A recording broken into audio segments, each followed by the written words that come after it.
Hello friends, इस video में हम लोग IIT एडवांस 2012 पेपर 1 का एक क्वेश्चन सॉल्व करने वाले हैं फ्रेंड्स। मैट्रिसेस एंड डिटर्मिनेंट का ये काफ़ी अच्छा क्वेश्चन है। आजकल ऐसे क्वेश्चन जेईई मेंस में पूछने लग गए हैं ये लोग। अगर आप यहाँ पे कॉन्सेप्ट लर्न करते हैं तो आपको जेईई मेंस और जेईई एडवांस दोनों में डायरेक्ट बेनिफिट मिलेगा। तो चलिए जरा इस वाले क्वेश्चन को देखें। पहले क्वेश्चन सॉल्व करने से पहले इसको हमें समझना ज़रूरी है। ये 3x3 का मैट्रिक्स है, तो अगर आप इस मैट्रिक्स को ओपन करेंगे तो कैसा दिखेगा। मैट्रिक्स पी क्या बनेगा friends, A11 A12 A13 A21 A22 A23 A31 A32 A33। अगर हम लोग मैट्रिक्स पी का डिटर्मिनेंट लिखेंगे तो डिटर्मिनेंट ऑफ पी कितना हो जाएगा, ऐसा लिख दें या फिर सिंपली हम लोग ऐसा बना दें, दोनों सेम चीज़ है। तो बस आपको यहाँ पे सिंबल चेंज करना होगा। ये जो सिंबल है मैट्रिक्स का, ये सिंबल चेंज होकर के डिटर्मिनेंट का हो जाएगा। तो मैं यहाँ पे ज़रा कॉपी पेस्ट कर देता हूँ इसको।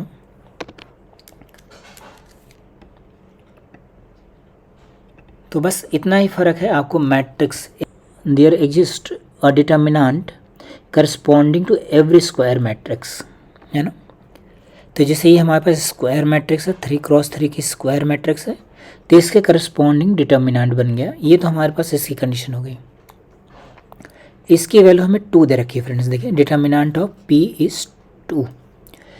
q क्या है, हमारे पास एक दूसरा डिटर्मिनेंट है 3x3 का, है ना, जहाँ पे b की वैल्यू ये दे रखी है। अब आप कहो यहाँ पे ये जो a है इसकी वैल्यूज पुट करते जाना, b मिल जाएगा। तो ज़रा हम लोग q डिटर्मिनेंट लिखें।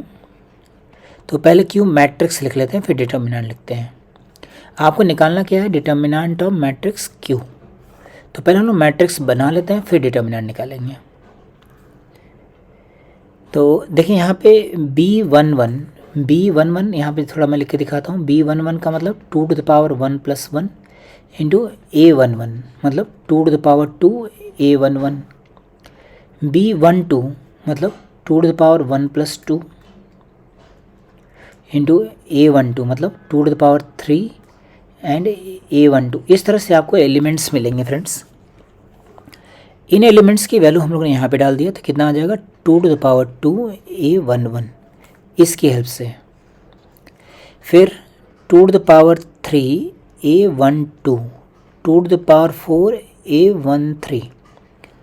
सिमिलरली यहाँ वाला एलिमेंट लिखें तो क्या आ जाएगा, ये जो एलिमेंट होता है B21 होगा। देखिए जैसे यहाँ पे 21 है ना, तो 2⁻3 A21 2⁻4 A22। आप यहाँ से देख लीजिए, यहाँ सफिक्स जो होगा ना वैसे ही आपको पावर में लिखना है। 2⁻5 A23 देन 2⁻4, यहाँ देखिए 31 है ना, 4 A31 2⁻5 A32 2⁻6 A33, ऐसा बनेगा। अब आपको इसको डिटर्मिनेंट में कन्वर्ट करना है, तो इसका डिटर्मिनेंट ले लेते हैं, डिटर्मिनेंट ऑफ q। तो डिटर्मिनेंट ऑफ q लिखेंगे, बस सिंबल आपको यहाँ पे चेंज कर देना, रेस्ट विल बी सेम।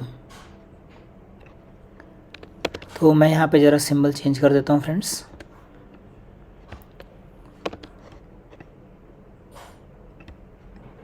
हाँ, तो देखिए हम लोगों ने यहाँ पे इसको डिटर्मिनेंट के सिंबल में कन्वर्ट कर लिया है। तो डिटर्मिनेंट में क्या प्रॉपर्टी होती है फ्रेंड्स, डिटर्मिनेंट में हम जब कोई भी एलिमेंट कॉमन करते हैं, जैसे मान लीजिए आपके पास यही डिटर्मिनेंट लिखा हुआ है, ज़रा मैं इसको साइड में लिख लेता हूँ। ये प्रॉपर्टी समझना बहुत इंपॉर्टेंट है। मैं किसी और वीडियोस में भी इसको डिस्कस कर चुका हूँ, उन वीडियोस को डेफिनेटली आप वॉच करके देखिएगा। बहुत सारे कॉन्सेप्ट्स आपके मैट्रिसेस एंड डिटर्मिनेंट के क्लियर हो जाएंगे फ्रेंड्स। सपोज कीजिए आपको यहाँ पे लैम्डा मल्टीप्लाई कर देना है, कोई स्केलर मल्टीप्लाई करना है डिटर्मिनेंट के अंदर, तो वो स्केलर हमारी चॉइस के हिसाब से मल्टीप्लाई होता है। हम किसी भी रो किसी भी कॉलम में कर सकते हैं। मान लीजिए मैं लैम्डा सेकंड कॉलम में करना चाहूँ तो सेम यही चीज़ रहेगी, A11 A21 A31, यहाँ पे लैम्डा मल्टीप्लाई हो जाएगा।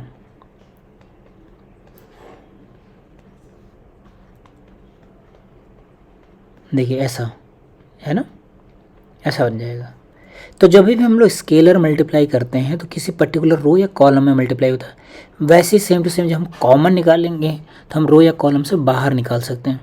तो आपने लिखा डिटर्मिनेंट ऑफ क्यू, इस वाले रो से हम लोगों ने 2 कॉमन कर लिया कॉलम से, फर्स्ट कॉलम से 2, सेकेंड कॉलम से 2 एंड थर्ड कॉलम से 2 कॉमन कर लें। तो यहाँ पे क्या बचेगा, A11, यहाँ पे 2 A21 एंड 2 स्क्वायर A31। ऐसे यहाँ से कॉमन किया तो A12 A22 into 2 square A32 A13 twice of A23 and 2 square A33। ऐसा बनेगा फ्रेंड्स। अब हम लोग सेकेंड रो और थर्ड कॉलम से फिर से कॉमन कर लें तो 2 3 एंड 2 इंटू 2 स्क्वायर फिर से कॉमन कर लिया फ्रेंड्स। तो क्या बचेगा यहाँ पे A11 A12 A13 A21 A22 A23 then A31 A32 A33 ये बचेगा हमारे पास। और ये किसकी वैल्यू थी, डिटर्मिनेंट ऑफ P है। और यहाँ पे 2 की पावर्स कितनी होंगी देखिए, 7 + 2 9 9 9 + 1 10 12 हो गया, 2 इंटू डिटर्मिनेंट ऑफ P। ऐसा बनेगा फ्रेंड्स। डिटर्मिनेंट ऑफ P की वैल्यू कितनी है 2, तो फाइनली हमारे पास कन्वर्ट कितना हो गया 2 ये हो गया हमारे पास डिटर्मिनेंट ऑफ Q की वैल्यू। तो चलिए ज़रा आंसर चेक करके देखें। क्वेश्चन में क्या पूछा था, डिटर्मिनेंट ऑफ Q। तो हमारे पास आंसर हो गया फ्रेंड्स डी ऑप्शन 2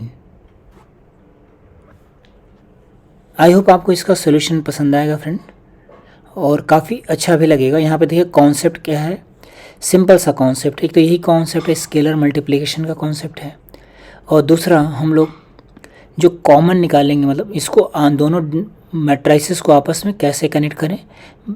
मैट्रिक्स से डिटर्मिनेंट बनाना, डिटर्मिनेंट से मैट्रिक्स बनाना, वही इजी मेथड है, उसको भी हम लोग कन्वर्ट कर सकते हैं। तो आई थिंक फ्रेंड्स, अच्छा फ्रेंड्स एक और बात भी कहना चाहता हूँ मैं। देखिए जैसे कोई भी आपको एग्ज़ाम क्रैक करना हो, चाहे IIT एडवांस हो या फिर JEE मेंस हो, दोनों में ही आपका जो चैप्टर्स का कवरेज है वो वाइड होना चाहिए। मतलब आपके ऑलमोस्ट सारे चैप्टर्स कवर्ड होने चाहिए। जो मैं अदर चैप्टर्स के क्वेश्चंस बनाता हूँ फ्रेंड्स, मतलब वीडियोस बनाता हूँ, उस पर व्यूज़ बहुत कम आते हैं। जैसे इंटीग्रेशन है, इंटीग्रेशन लोग ज़्यादा प्रेफर करते हैं देखना वीडियोस, जबकि इंटीग्रेशन के क्वेश्चन डाउटफुल होते हैं। हो सकता है एग्ज़ाम में आपसे सॉल्व हो या ना हो, ये डाउटफुल होता है। 100% आप श्योर नहीं है कि इंटीग्रेशन आपसे सॉल्व ही होगा फ्रेंड्स। बट इस तरह के जो चैप्टर्स हैं, मैट्रिसेस डिटर्मिनेंट हो गया, वेक्टर 3D हो गया, है ना, बाइनोमियल थ्योरम हो गई, कॉम्प्लेक्स नंबर्स हो गया, या फिर कोऑर्डिनेट ज्योमेट्री हो गई, 2 डायमेंशनल ज्योमेट्री हो गई, इनके क्वेश्चंस अगर आप पिक करते हैं तो इनके जो है ना स्कोरिंग कैपेसिटी ज़्यादा होती है। मतलब आप जितनी मेहनत करेंगे उतना ही आपको रिवार्ड मिलेगा इसमें। बट इंटीग्रेशन में वैसा नहीं होता है फ्रेंड्स। तो आपसे रिक्वेस्ट है कि आप अदर चैप्टर्स के वीडियोस डेफिनेटली वॉच करें, और जो चैनल पे वीडियोस पढ़े हैं उसको प्लीज़ वॉच कीजिए। जब आप क्वेश्चंस को देखेंगे तो आपके माइंड में कुछ आइडियाज़ जनरेट होंगे कि हमें मतलब थ्योरी कहाँ से पढ़नी है। थोड़ी सी थ्योरी पढ़िए और फिर क्वेश्चंस को वॉच कीजिए। जैसे आप देखेंगे आपका माइंड पूरा क्लियर हो जाएगा फ्रेंड्स। जैसे ही आपने कुछ क्वेश्चन समझ लिए, आपसे उस चैप्टर के क्वेश्चंस क्रैक होने लग जाएंगे। आई होप आपको मेरी बात समझ में आ रही होगी फ्रेंड्स। Okay, thank you.